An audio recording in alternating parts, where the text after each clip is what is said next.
Hey, it's Danny Crichton, and this is the Risk Gaming Podcast by Lux Capital. It sounds fantastical, but it was only 3 years ago that OpenAI introduced ChatGPT to the world. It was hardly a Thanksgiving turkey, and has ushered in a golden age of AI, with billions of users using these technologies for everything from AI girlfriends and boyfriends to probing it on the best treatment cases for cancer. AI's rapid expansion has also brought an enormous number of safety issues to light, and has centered a key tension in Silicon Valley between laissez-faire notions of letting users do what they want and the precautionary principle of stopping harm before it happens. Joining me to talk more is Jacob Ward. He's the former editor-in-chief of Popular Science, a longtime tech correspondent, podcast host of Rip Current, and the author of the popular book The Loop, which looked at heuristics and decision-making. He's now turning his gaze onto the powerful addictive properties of AI and whether humanity should be deploying this tech so rapidly. We talk about biases in decision-making, the connections between AI and casino gambling, why LLMs are like experimenting on people in the wild, how to think about regulating edge cases, ex-ante legal frameworks, Nita Farahany's idea of cognitive liberty, and why product enthusiasm is not a substitute for safety. Wow, that's a lot, so let's dive in. Jacob, thanks so much for joining us. Danny, it's great to be here. Thank you much for having me. Absolutely. So, one of the things that attracted me to your work is you described it as the black mirror of thinking fast and slow. And we had Daniel Kahneman on the program a couple of years ago. Oh, wow. Good for you. Talking about, decision-making, risk, bias, all of the things that he and his partner Tversky, Amos Tversky, came up with over decades of his career and won the Nobel Prize for. And we've had at the same time on that same program, Annie Duke, another behavioral psychologist focused on how to quit and all the biases that come into how do we just say no, we need to move on, et cetera, et cetera. And I was just so intrigued by this idea of the black mirror because you wrote this book called The Loop back in 2022, focus on this very, very same subject, but from a totally different lens. So maybe just for listeners who haven't read the book or know your body of work, why don't you talk a little bit about kind of the thesis that you kind of operate under across all the stuff that you've been doing the last couple of years? Sure. So I was in a documentary production that PBS did. We got a couple $1 million from the National Science Foundation to create a kind of crash course in Daniel Kahneman's work and the constellation of research that came out of his work. And that show was called Hacking Your Mind. And for me, it was a totally life-changing experience because not only were we meeting all of these incredibly important thinkers about behavioral science, but I was kind of the guinea pig. The conceit of the show was, here's a guy who thinks he's immune to all of this heuristic stuff, right? That guy who thinks that he's a unique snowflake who makes his own choices in life and has no biases, right? And then they subjected me to test after test after test. And I did exactly as anybody would have in these tests. I was the prototypical person who had no idea how automatic my thinking was. And that experience created a huge amount of life-changing stuff for me, not least that I quit drinking in 2016. I decided, wow, I'm that's having a huge effect on me. I just realized how much of my conscious decision-making wasn't actually conscious decision-making. It was out of my control and based on these heuristics that Kahneman and others had identified. At the same time that I was having that personal experience, I was also, as a technology correspondent for Al Jazeera, I was once upon a time the editor-in-chief of Popular Science magazine, and then I had been doing a bunch of freelance work and eventually went on to be a tech correspondent at NBC News. In my day job as a tech correspondent, I was bumping into company after company after company who were using these pre-transformer model ML and neural network, human reinforced learning kind of systems to try to identify behavior in people and predict their choices, in some cases shape their choices. I'd meet companies sometimes who were trying to help people like lose weight or save money, and there were sort of some positive paternalistic ideas there. But in many cases, I was finding people who were working for big gambling companies, casino companies, and were trying to shape people's behavior that way. And as I learned more and more about transformer models, which then came along and made the current LLM language model, possible, I suddenly realized, we're about to enter a world in which you have all of these behavioral science findings creating a kind of manual for how people make choices. And then you also have a whole world of pattern recognition systems that can pick apart that data in ways that human researchers would never be able to and come to predictive conclusions about how we're going to behave. And if I knew anything from 20 years as a correspondent studying how businesses make choices, I know that people with the best of intentions wind up playing on human vulnerabilities if they start to run out of funding runway and need to come to a minimally viable product as quick as they can. Suddenly I was like, wow, this is an emergency. And I'm not the kind of person, Danny, who typically says like, my thoughts have to get out into the world. I'm not that guy, but I just I didn't see anybody else thinking about it this way. And so, whereas lots and lots of people wrote books about, here's the super intelligence that might be coming, or here's the effect that AI might have, in our politics, mine was, here's the effect it's going to have on our brains. And, where a lot of people, I think, worry about the Terminator possibility, I worry about the idiocracy possibility. I worry that we are going to wind up amplifying the most ancient, primitive instincts that we have and become, in a way, if we're not careful, a more primitive version of ourselves. We're going to do away with some of the things that really have made us human, have been our creative, cautious, rational selves. I think that stuff doesn't make people as much money. And I think we're going to wind up in a world in which we're going to try and amplify our really most basic instincts and wind up amplifying stuff that we would never actually want. When I think about the last 15 years, I see two sides of these coins, right? So on one hand, you have a neural and who's focused on gamification and basically how do you take these insights from psychological behavior, the idea of, variable rewards, that humans respond very, very well when they do not know what they're going to get because they can't actually do the calculus of cost benefit analysis. Maybe this time I get love a loot box. Yes, everyone loves a loot box. And we actually see this showing up in games, and so you have this work here. And then, thinking about 15 years ago, someone like Nicholas Carr was writing on The Shallows. It's Shoshana Zuboff more recently writing about surveillance capitalism. Obviously you with The Loop, others and others. And I think there's a couple of books, Karen Howell's out this year focused on AI, as well with Empire of AI.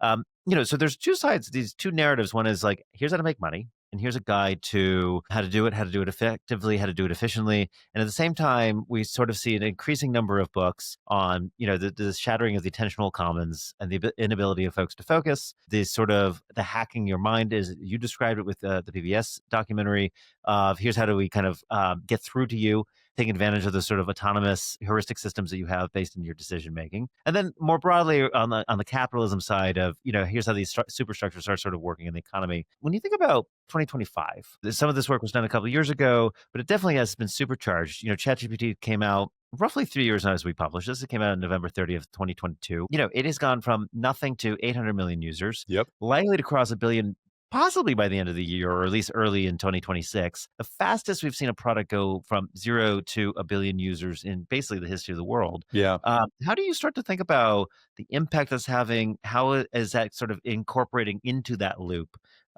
with these sort of technologies? Well, one of the things that really I'm most concerned about is I think there's some very dated assumptions about how problems with something like this get worked out that are commanding the way it gets released. So one of the things that a phrase I come back to all the time is the idea that people sort of experimenting on people in the wild is kind of the essence of a lot of these large language models and the companies behind them. It's the idea that we're just going to get it out there and it's, if we ship, then we're going to sort it out. And that has to do with, I think, people running these companies who came from software, right? So they are people who believe that scale solves your problems and that over time, scale will work out the bugs, right?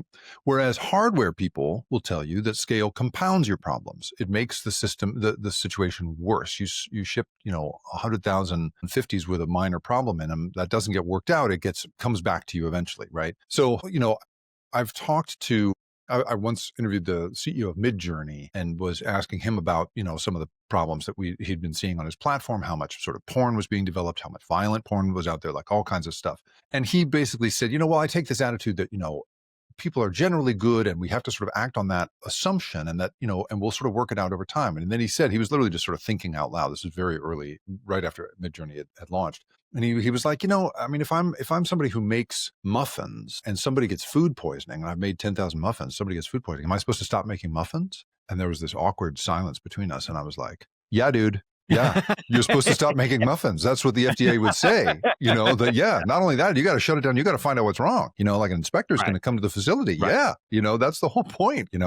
I've gone to big industrial bakeries. There's one here in the Bay Area where I live called Semifrades. I went and toured the Semifrades factory. I was there for a whole other inflation story. But at the end of the assembly line, he showed me, the guy who runs it showed me his the metal detector that all the products go through. And I was like, metal detector? Why do you put croissants and granola through a metal detector? And he's like, well, you've seen all of the Right. machinery we have here. Well, a bolt, of course, is eventually going to come loose and fall into the dough. And if even one person cracks a molar on a bolt in a croissant, then that's the end of my business, right? So you've got sort of people who are in the business of like you say, putting stuff out to 800 million people, thinking these edge cases are such a small percentage of the total, it doesn't matter. But meanwhile, you've got people who make croissants for a living saying, the edge case is my responsibility. It's my fundamental responsibility to make sure that never happens, right? And that disconnect for me is where I get really worried. On Monday this week, we saw, we're recording this on Wednesday, October 29th. On Monday of this week, OpenAI released this big, report on the mental health effects that we're seeing, right? And they said that 0.15% of their users are developing an outsized emotional attachment to the chatbots. Similar numbers of people are developing, in some cases, signs or showing signs of psychosis and mania in their interactions with ChatGPT. 0.07% of people are talking openly about suicide with this stuff, right? So you could look at that and be like, oh, well, that's a tiny fraction of a percent. Like it's not a fraction of it's in some cases not even a tenth of a percent. Okay, but with a project, a product that reaches 800 million weekly users, that's 500,000 people a week exhibiting suicidal ideation. That's 1.2 million people, something like that. Anyway, more than 1 million people a week exhibiting signs of psychosis with this stuff. And so I think that we are dealing with the circuitry of human decision making in a way where we have to be thinking about this as hardware, or at the very least, we got to meet the standards of food. Because this stuff is really, really important. It's going to change how we think. And I think that the responsibility isn't quite there yet in terms of the makers of these systems. No, I'm struck by this like software hardware analogy and this idea of scaling up, because I think this is where social media sort of broke. A lot of the notion of Silicon Valley is purely a force of good, right? So Right. when I came up through the system, I've been a technologist most of my life. Silicon Valley was this incredible, paradigm, this dynamic ecosystem building all kinds of great inventions. Google was saving the planet, saving democracy, think Arab Spring, all these massive movements. And social media was part of that. As a journalist, the moment was really Cambridge Analytica changed for a lot of folks. That was Yep. sort of a flip the bit moment for, I think, on the critic side. But I think what you're getting at is a really interesting one, which was, when Facebook was maybe just on college campus, let's go all the way back in history into the mid 2000s. You had a focus group. You knew the age, you knew who they were. They had academic email addresses. Yep. They were verified. It was kind of hard to be fraudulent. It was almost like the well or, the early signs of the internet where everyone was at an academic institution. You sort of knew where everyone was. And then as you scale to 1 billion, 2 billion users, you lose kind of the concrete identity that came with that. You don't even know who these people are. You sort of require a phone number, but phone numbers are also easy to get. You don't actually know who everyone is. There are sock puppets. People are now doing cyber heists, cyber crimes. You have bot networks, on and on and on and on. And at the same time, you're also dealing with the fact that you have the single piece of software with a very specific ethical, moral, we'll even call it religious point of view, Western. It's built in Silicon Valley. It generally imbibes the norms that are the builders of these platforms, but it's now deployed in every country in the world, maybe minus North Korea. Yep. And so you have that incompatibility that says, well, we actually had a story on this, or I wrote about this a couple of weeks ago of why doesn't your chatbot recommend a religious moment? And not because I think it should, but you're in Utah, many people are Mormon. You're in the Middle East, many people are Muslim. It could be any religion, doesn't matter. It's not going to do that because it's been trained not to, even though maybe someone should be counseled that way in the moment. And so I do think there's this open question as you scale up of the ethical quandaries, metastasize and exponentiate, and you get to a point that there isn't a really easy answer on how to solve it back That's out. right. That's right. And I think you wind up in a place where you sort of say what a lot of the social media companies wound up saying, which is, well, at this point, it's gotten to be so big and unwieldy, we can't truly take responsibility for it anymore, which is kind of the new fashion at the heads of these companies, is to say, well, it's just, now we're just a reflection of humanity, and humanity has a bunch of problems. We can't be expected to solve those problems. Once upon a time, right, we would look at that and say, but wait a minute, like this isn't happening in like a weather system. This is happening on a platform you built, right? And it is only because of Section 230 that this is an industry that doesn't have to take responsibility for what happens on the platform that they have created. And I think the same kind of attitude has come across. I've encountered this with people who like work at some of the big gambling companies. They really don't feel responsibility for people's tendency to become addicted to the product or to lose their life savings to the product. In many cases, I find that the people who work in those companies have the dimmest possible opinion of the lowest opinion of their user. They just think, well, people are people and this is just how it is. And our responsibility is to just make stuff for the shareholders, make value for the shareholders. And so I think that attitude that it worked when the inadvertent effects were the Arab Spring and were these positive things. And people were only too happy to take responsibility for it back when that was the case. Now that we're in a world in which we're seeing real effects, I think you're in a place where the attitude, I think, should I'd like to think it could change. And I think it's especially going to be incumbent for that to change because I think we haven't even begun to see how powerfully this stuff is going to seal people off socially, seal people off psychologically. There's going to be, and it's going to invite, and I'm sure we'll get to this in the conversation, but from my mind, it's going to have to invite some new assessment of what is harm legally in this country, right? We only like to think about financial harm and physical harm in this country. We regulate against money, losses, and death pretty well, but we don't like to regulate anything else. And we certainly don't like to imagine that people are anything short of entirely responsible for their choices, right? I'm a former drinker who, when I see on the bottom of alcohol ads, drink responsibly, it makes me crazy. I'm like, what are you talking about? There's no such thing. That's why I had to quit drinking, right? This is the thing, gamble responsibly, right? Well, so the idea that it's going to be on people to sort of be responsible with these perfect simulations of human interaction and human creativity and everything else is just too much to ask. So I just think we're past the point where people are going to be able to say, the edge case isn't my responsibility. I'm just making a core product that for the vast majority of people works. One thing, and I'll be curious to hear your perspective on this, Danny, is the endless thing we hear from these companies is and this has been a really interesting thing for me as a journalist who's used to companies trying to get away from tough topics. It's really interesting to me how readily these companies, for some reason, feel they should own the short-term horrors that are going to be visited on people on the way to what they keep saying is this going to be this utopia when we reach AGI and it's curing cancer for us and taking us to Mars and the rest, right? But it's weird to hear companies say, oh, there's going to be enormous job loss and, oh, there's going to be enormous scams that are going to come out of this. And it's this weird ex-ante public relations tactic that I've just been really, I have a podcast called The Rip Current. I'm about to have a crisis communications person on because I literally wanted to ask her, like, what is that? Like, what is it to try and own it early? Like, what is that? But that promise of utopia is the new excuse that I think people are using now to not take responsibility for this short-term stuff. They just say it's going to be worth it if when we get there.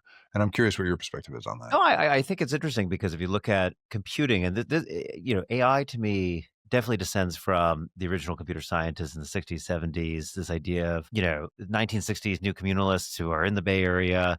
There's really great histories. Fred Turner's most famous, but there are others as well. And they're descended from this very utopian view of, technology as a form of human empowerment, right? A form of human extension, a cybernetic, it's the same kind of view of, if you're missing a limb, you can use a robotic arm and you're suddenly regaining this, affordance that you didn't have before. Right. So it's a very empowering tool. What's interesting is, now that you bring it up, I mean, social media did this for, I think, a little while. We're going to connect all the world together. I think prescient people knew right away that was a very dangerous proposition, that many people should never be connected to each other. The one crazy guy in each village shouldn't be allowed to join a club with all the other crazy guys. That's right. And there are different groups that don't like each other. And if they're relatively separated, they actually exist just fine. But if you combine them on the same platform right next to each other, they start arguing with each other. You see the polarization. You can actually see it in the data really, really well. What's interesting to me is, AI tends to be a very single player experience. There are tools and platforms that are trying to make it multiplayer, but for the most part, it's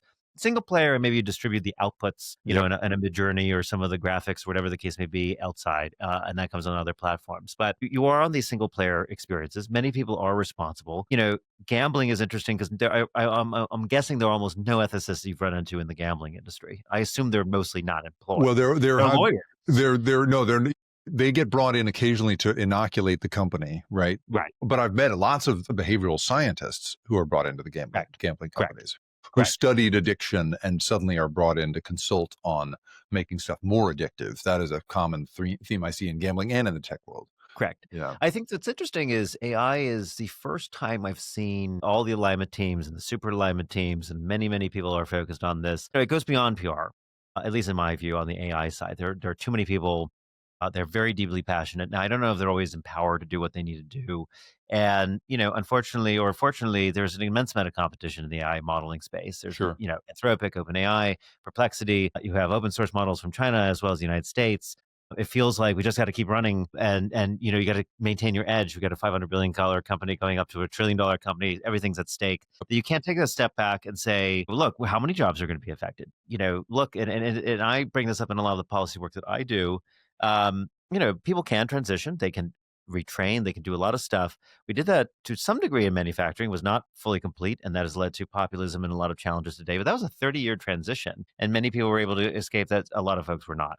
This is going to happen at a speed that we've never seen before. 30 years will be 3 years. Yeah. People cannot retrain. Even with AI in the best case scenario, and you're using it for tutoring or whatever the case may be, there is no world in which people can retrain that fast. And that's what worries me. Yeah. It's just the speed. And that's why I keep coming back to, we went from 0 to presumably 1 billion users. Certainly with Anthropic and OpenAI together, they're at 1 billion users. 1 billion users in about 3 years. That's right. That's right. And we're just on the threshold of figuring out what all the implications are for these technologies. So, but I am curious about this alignment piece, because I do feel like there was a big alignment conference just in the Bay Area. I don't know if you were able to go in the last 2 months, called The Curve.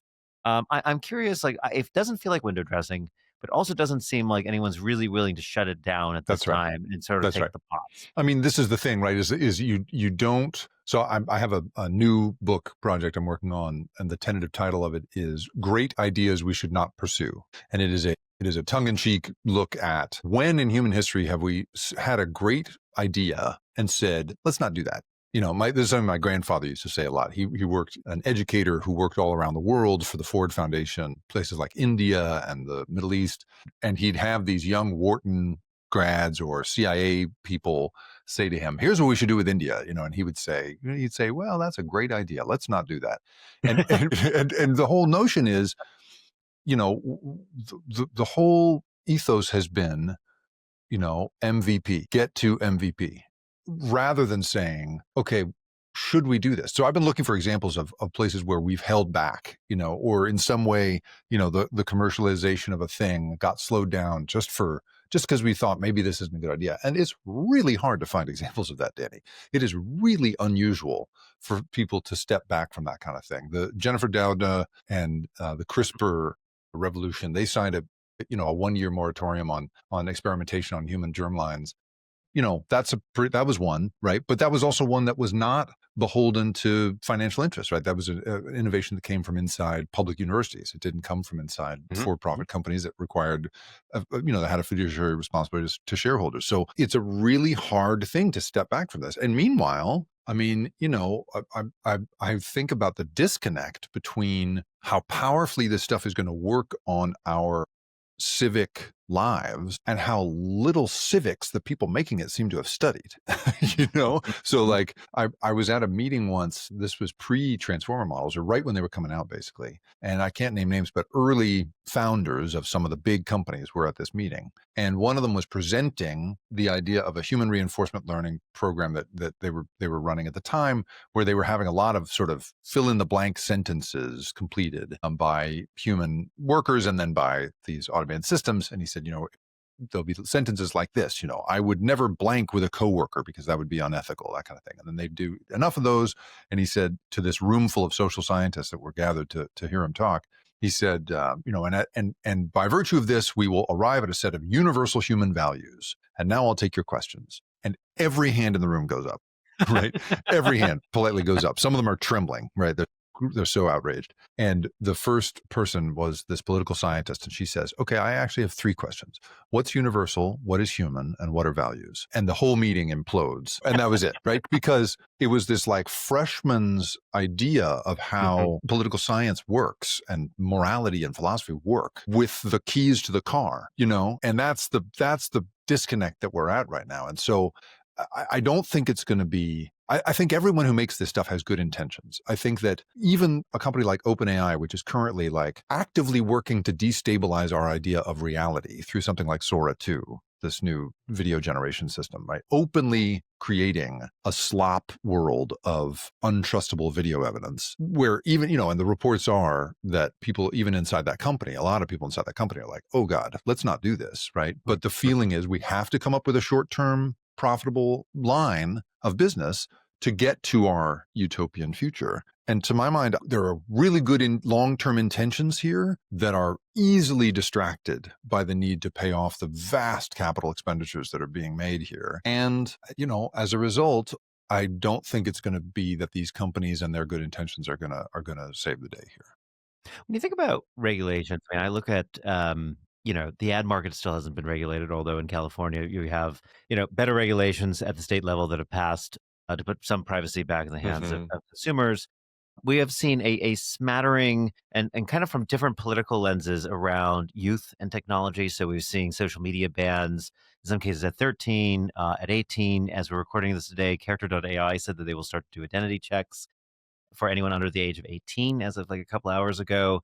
So there's a sense that at least like children should not be part of this story, either from some governments, some companies, et cetera. I'm curious when you think about propose sort of a precautionary principle around harm, or at least expanding the definition of harm Yep. to encompass new forms that we haven't thought about before. So for instance, hacking your mind, to use your phrase, being able, knowing that we can literally program you because we know how the shortcomings you have in your system A, your slow system versus your fast system. We know the heuristics that we can bias you towards. We know how to do this with algorithms. TikTok is maybe the apotheosis of this generation, Sure. where it truly is, crack on an algorithm. How do you start to think about opening that up? Is that just legal liability? Is that saying like, hey, we know there's 10 techniques that work really, really effectively. You can't use those techniques. Yeah, I'm interested by your second idea there. I think I've mostly been just thinking about the big dumb hammer of litigation, right? And that Hmm. discovery in litigation will lead us to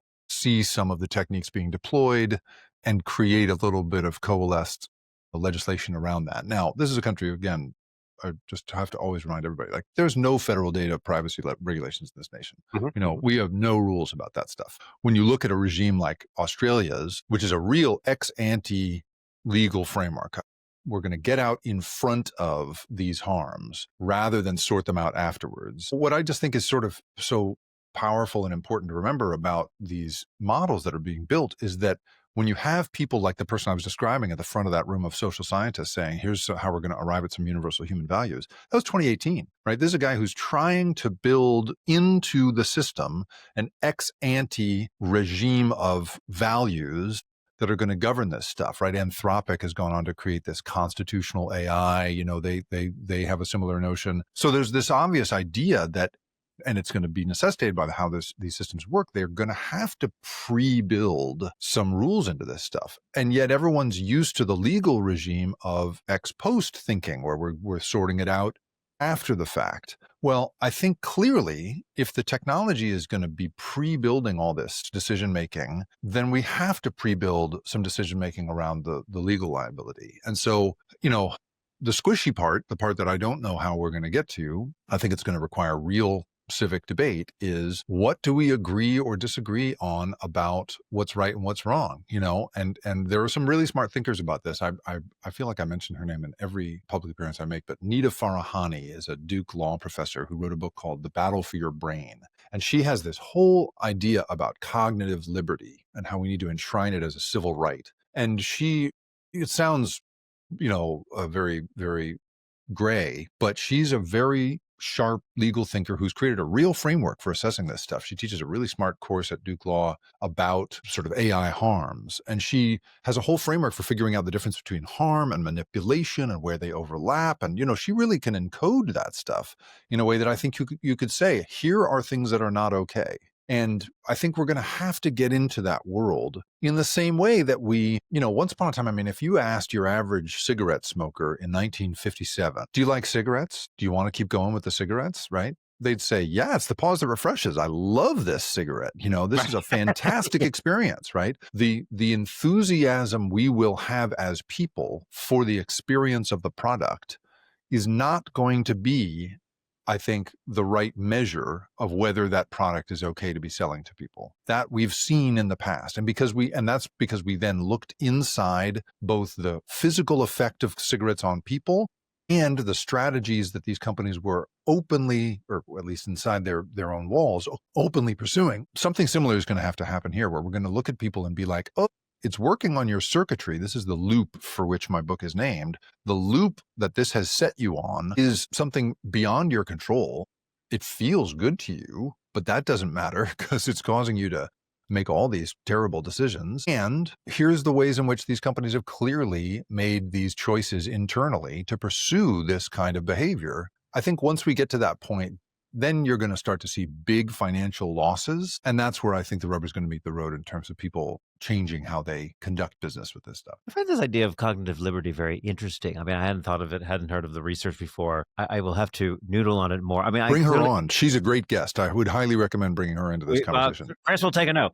I think what's interesting to me, to take a step back, is this idea of the lack of humanistic thought in tech circles. And it is interesting. I mean, I've been in the tech industry arguably since my first startup experience in 2007. So almost 20 years. Very scary. I am getting gray hair. Are we on video? I think we're on video. But I will say, I do think people had a much more well-rounded education in an earlier generation. I don't know if it is the dropout culture. I don't know if it's sort of this idea of the crypto hacker culture that has sort of arisen in middle school, high school. Everyone's sort of trying to make money very, very early. Some people are very successful. There are Stanford undergrads who are freshmen and sophomores who have more than $100 million in crypto sitting in their, wallets. And that didn't exist when I was as an undergrad. And, there's a real value shift that sort of says, look, I'm in charge of the system. If you don't like it, don't use the system. Right. The terms of service. Terms of service, PJ, and modeled here.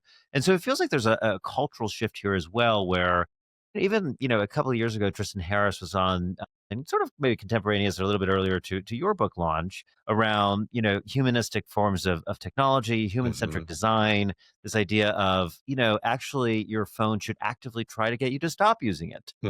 You bought a phone, it has utility, you're going to continue to buy a phone, it doesn't matter. And that's where features like screen time and checking how often you pick up a phone, there's all these statistics, and we had controls and parental controls and all this stuff.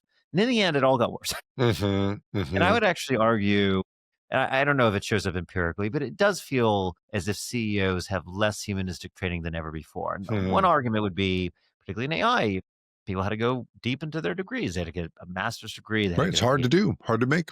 Postdocs. When did you have a chance to walk over to the English department and read literature and understand the human condition? So I wonder how you're thinking about bringing that back into the equation. Is this just technologists dealing with lawyers and we're all going to meet in the middle and try to operationalize a better system? Or is there a need to bring more humanistic models back into the flow? Man, I wish I knew the answer to this question. It would solve my professional dilemma, right? Which is that I'm in Silicon Valley, reporting on Silicon Valley.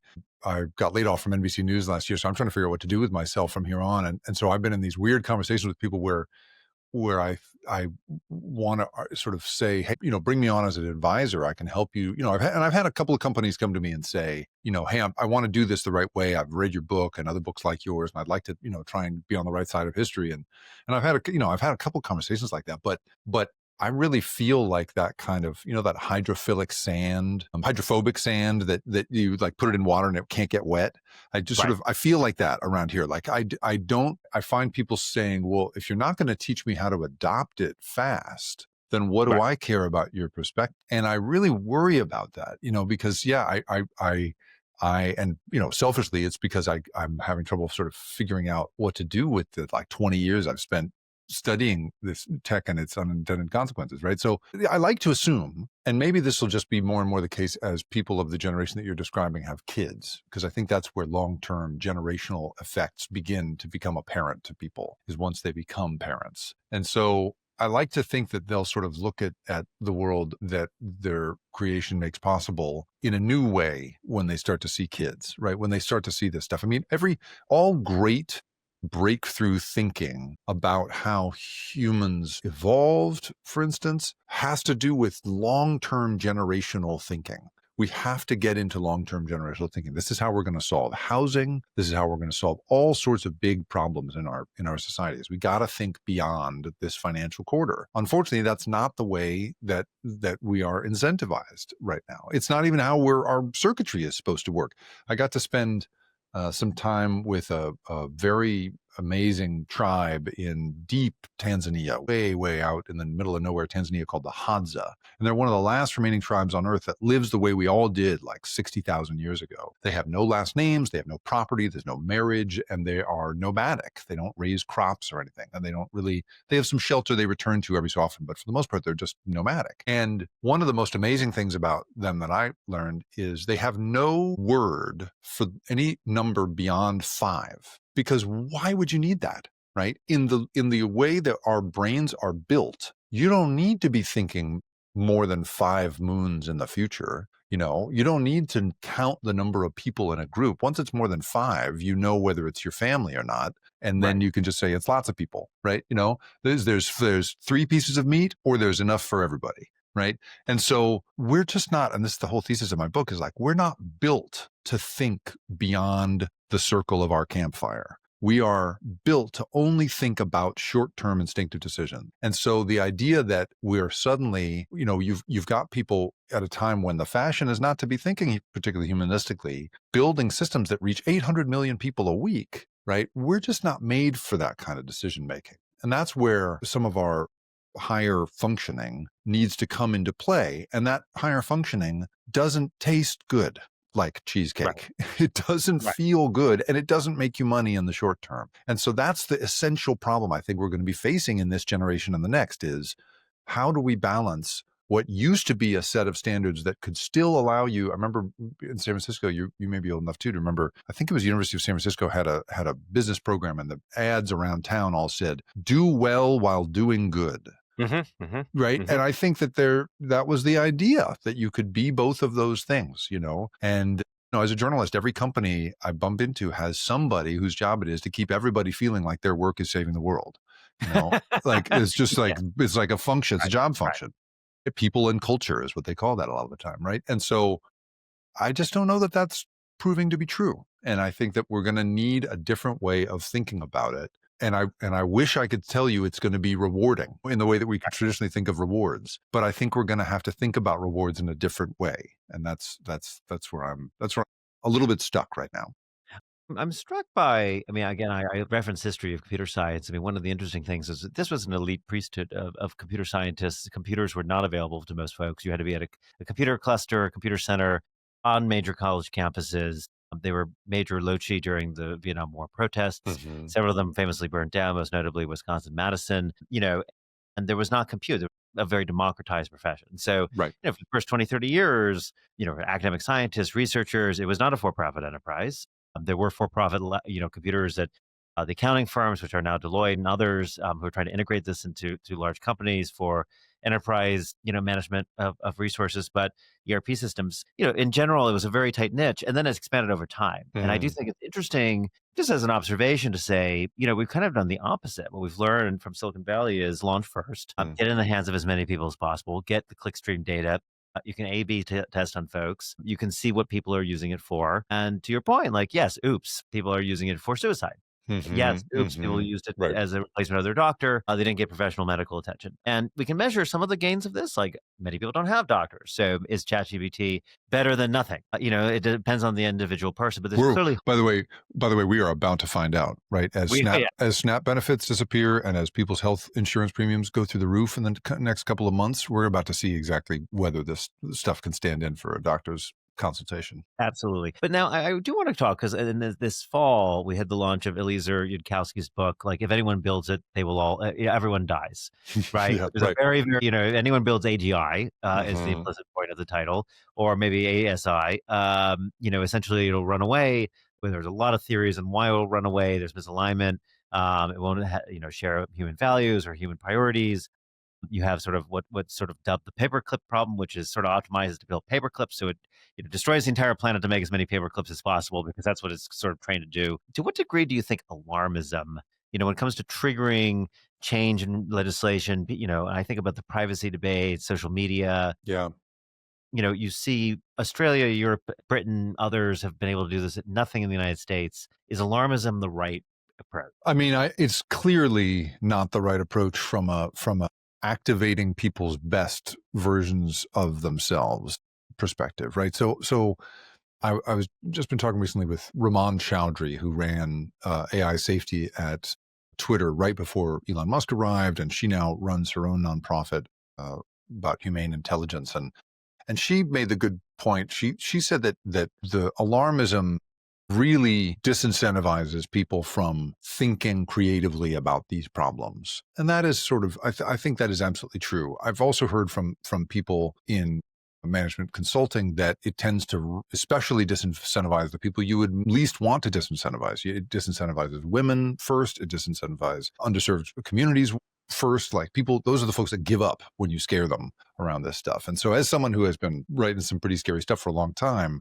I'm very worried about that. I'm sensitive to that. I worry that I've maybe gone overboard with some of this stuff. So one of the things that I focus on more is this idea, not that we should focus on I mean, I think we should be aware of the bad instincts that we could conceivably amplify and this primitive version of ourselves that we might inadvertently commercialize, and I think already have. But I'm instead focused on the really great things about being human that we really want to amplify and how important those are. When I think about the language that comes to mind for me, is in AA, one of the lines they use is that the opposite of addiction is connection, which is such a powerful thing. That has saved people's lives since World War II, is the idea that you need to bring people back together, not have them isolated, right?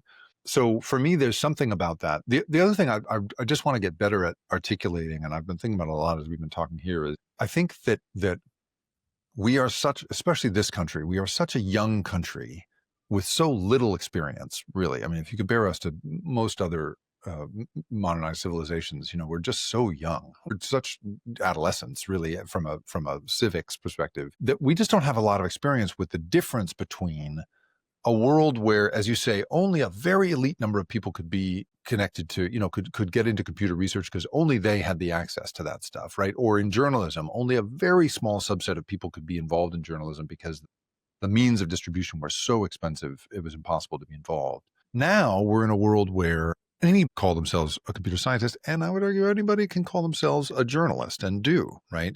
I was at a protest during the Stop the Steal craziness after the 2020 election. And I was at a protest outside the Clark County Registrar of Electors in Nevada. It was Las Vegas's clerk for elections. It's like 2 a.m. and it's a crazy scene. Like, it's an open carry state. So lots of these protesters are dressed in militia outfits. They've got full-on AR-15s. And we're in the bottom of this weird we're at sort of the bottom of an amphitheater, basically, outside the front doors of this place. And the whole scene felt so dangerous. And I remember looking around. We had security with us and all this stuff. And I remember looking up, and in the middle of the crowd is this woman who's clearly doing the same thing I am. She's got a camera crew, she's got lights on her, and she's like in the middle of all the guns and the craziness and the drunk people and the screaming. And I just thought, who is that? That lady is out of her mind. Like, what is happening? How courageous is that journalist? Right. And so I go up there to go see who she is. And as I get closer, I recognize she's leading the crowd in a chant of "We love you, President Trump." She is not a journalist, as I would define journalism. She is a YouTuber, a propagandist who is there in support of the president, but is dressed by, her job function, for all intents and purposes, is exactly the same as mine. Get attention, put it on a channel, a YouTube channel. I was looking at her YouTube channel. She's got the super chat going where she can get extra money if you like it, And I think to myself, wow, if I had to try to explain to extraterrestrials the difference between what she does and what I do, I don't know how I would explain it, right? It's sort of the same job function, but I would be fired in a second from NBC News if I were to even tell protesters to stand in the light. I'm not allowed to manipulate the scene at all. And she's leading them in a chant. Under the First Amendment, we're the same. right? There's Yeah. nothing preventing us from that. And once upon a time, the only thing that would have made the difference between what she's doing and what I was doing is that I had had permission from NBC News to do it because they're the ones who had the cameras and could afford them and had Right. the distribution, right? So I just think I don't want to go back to a world where only people that look like me get to do the news. But I don't know that I like that absolutely anyone with a light and a camera and some makeup can do the news. So in the same way, I think that, right, the whole point of the Enlightenment wasn't that absolutely anyone can call themselves an expert. The point of the Enlightenment was you can empower yourself through the work of acquiring knowledge to become an expert.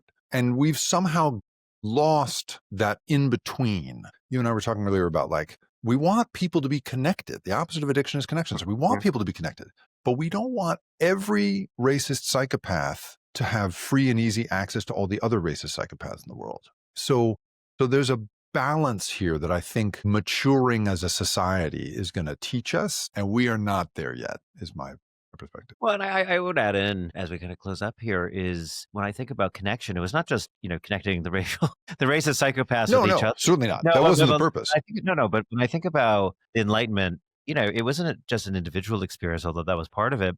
It was also the generation of new forms of institutions. So we saw the rise of scientific societies, things like the Royal Society, where you had amateur natural philosophers, as they might have been called back then, or scientists. You had an Isaac Newton and others who were presenting their research, debating it, forced to show evidence, forced to show that you can't just sort of wave your hand and say, God has made this happen, and here it is. You had to prove it. You had to show it to others. You had to give them methodologies and say, look, you can do it yourself. Follow the same steps. You can use this lens. That's right. And That's you can right. see you had the rise of new instrumentation, new tools. I do think, as we get into media today, and it's a huge topic we can't get into all the way through, but, it's sort of saying, getting back into that argumentation. It is, they have their audience. You have your audience. These are not the same people. These are not the same audiences. So there's no dialogue, right? We are all in this individualized experience. And I'm remembering, Sherry Turkle's work Alone Together, which was about robotics and the fact children were sort of growing up with robotics. Well, it's actually worse today. You're just alone.